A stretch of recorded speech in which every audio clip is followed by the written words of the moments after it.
Mega mega love shout out everyone, lalong-lalo na sa mga kapwa ko vloggers, silent viewers, subscribers, sa kapwa ko may sari-sari store. So ngayon guys, i-share ko sa inyo ang nabiling tuyo ni partner kung magkano ang tutubuin natin ito guys. So ngayon pala ay araw na Lunes, medyo busy tayo kahapon, Linggo, kaya hindi ko to natapos ng pag-edit. Ngayon ko tatapusin. Voice over lang to guys. So ito na guys, tapos na nating ibalot. Ang 10 piso ko pala guys ay 3 piraso lang. Titignan natin kung magkano ang tubuin natin itong tuyo na halagang 260. Tag 65 ang 1/4, 260 ang 1 kilo. 2, 3, 3, 4, 5, 6, 7, 8, 9, 10, 11, 12, 13, 14, 15, 16, 17, 18, 19, 20, 21, 22, 23, 24, 25, 26. So ito na po yung tubo natin. 1, 2, 3, 4, 5, 6, 7, 8, 9. Bali may tubo po tayong 90. Siyam po ang ating tubo. Siyam na balot. Isunod naman po natin ay ang sadilis. Kulang to guys. May bagong dating dito guys. Oh. Nagpapansin na naman siya guys. Oh, ayan. Ganyan yan siya tuwing umaga. Kada umaga talaga ganyan yan palagi. Saan ka galing, Adi? Adi? Di, saan ka galing, Di? Ayan, oh. Kaya lang 1 taon kaming di nagkita. Adi. Ngayon guys, dito naman tayo sa dilis.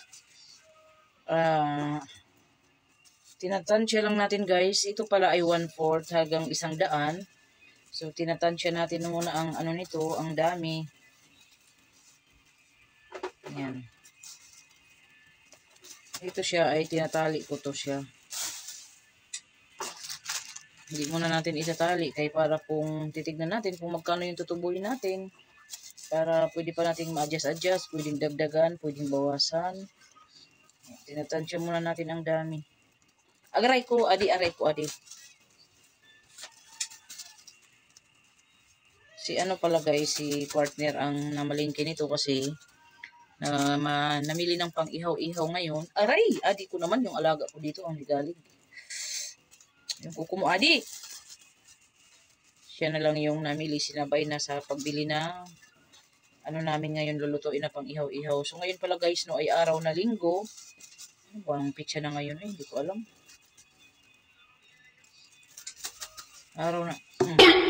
Araw na Linggo guys. Siguro January ano ngayon? Wala, hindi ko talaga alam. 23 ba? 24? Oh, nagsahod na pala yung kapatid ko nung nakaraan. 27 ata ngayon, 28 or 29. Hindi ako sigurado talaga. Siguro 29 ngayon, Bibs, no? 28. Ay, 28 pala ngayon.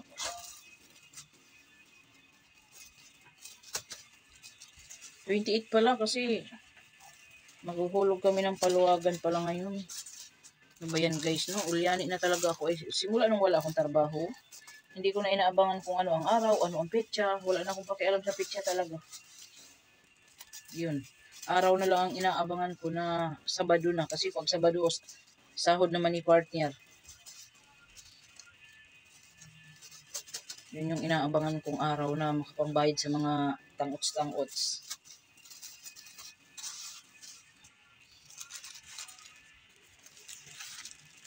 So yun guys, share ko na lang sa inyo mamaya kung magkano tutubuin ko nito guys. So ito na yung dilis natin guys. Magkano tubo natin ito? 3, 4, 5, 6, 7, 8, 9, 10. Yan, 10. Andito na yung puhunan na 10. 100 to. Ito yung tubo natin. 2, 3, 4, 5, 6, 7. Yan, tag 10 piso ang benta ko nito guys. Ganyan lang siya karami. Tapos, ibabalot natin yan na ganyan. Yan. Yes, tumubo-tubo tayo dito guys sa tuyo. Tsaka hindi mo naman talaga makita na ganun talaga ang tubo. Kasi syempre, kumukuha kami nito. Kumakain din kami nito. hindi na namin nababayaran yung aming paninda guys. Pag kumuha kami, hindi kagaya ng mga nakaraan na nakalista kung ano yung mga kukunin namin. So ngayon po, naging iba na po ang ano ng aking tindahan. Hindi na po namin nababayaran guys. Ngayon, kung magkakapera kami, ibabagsak na lang po namin lahat sa tindahan. Ganun ang naging sitwasyon ng aking tindahan ngayon guys. Kasi syempre, hindi man maiwasan na makaranas tayo ng kagipitan. Nung nakakaluwag-luwag pa, lahat ng kinukuha namin dito, kahit halagang piso lang yan, nakalista yan. Pagdating ng sahod ni partner, binabayaran namin yan. Pero ngayon po, iba na. Yung sahod ni partner, hindi na po dito nababayad sa tindahan, nababayad po sa ibang utang. Sure ko lang, normal lang yan guys. Hindi natin yan.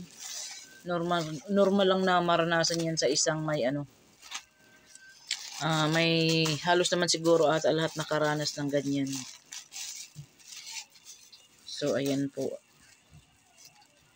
Kaya naging ganoon ang sitwasyon ng aking tindahan ngayon. Kaya kung napapansin niyo po guys, hindi na ako masyadong nagbablog about sa tindahan kasi ewan ko kung wala naman ako may inspire na. Dahil yung aking tindahan ngayon ay kita ng umaga, pinapamalingki sa hapon. Ganon ang naging sitwasyon ng aking tindahan. Nakaranas tayo ng kagipitan guys simula nung nagpaaral ako ng 2 college.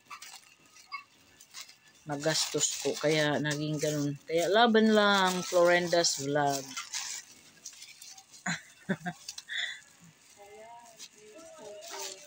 Ano sa isa? So, ayun lang po guys, ang aking vlog ngayong araw na ito, January 28, araw na linggo. Maraming salamat sa inyong panunood. Mega love shout out nga pala sa lahat ng mga subscribers, silent viewers. Maraming salamat sa inyong suporta. Maraming salamat din sa Team Nisnoy, Team Survivors, at sa lahat ng members ng aking channel. Maraming salamat sa inyong tiwala. Salamat nga pala sis Day Ed's Vlog, Fe Ana Paz, Yancy Channel, 3 Vlogs Unlimited, Grace Cahigas, Milit Vlogs, Simply Chi Vlogs, Feno 7, Lynn Mix Vlog, Hazel Mix Vlog, Mr. Lee Art, Tin Store Vlogs, Inday Sara Vlogs, at ang bagong member po ng aking channel, Princess Vlog. Maraming salamat sis Princess sa iyong tiwala sa aking channel. So ayun lang po guys, sana naman po kung may ads na lumabas. Nakiusap na naman si Florinda. Don't skip ads po para tulong na rin sa ating revenue. Maka-experience man lang po ng ng pera kay Lolo. So ayun lang po guys, maraming salamat. Bye-bye po, bye-bye. God bless sa inyong lahat. Ingat po palagi sa may sari-sari store dyan. More binta pa sa store ninyo. Salamat po, bye-bye.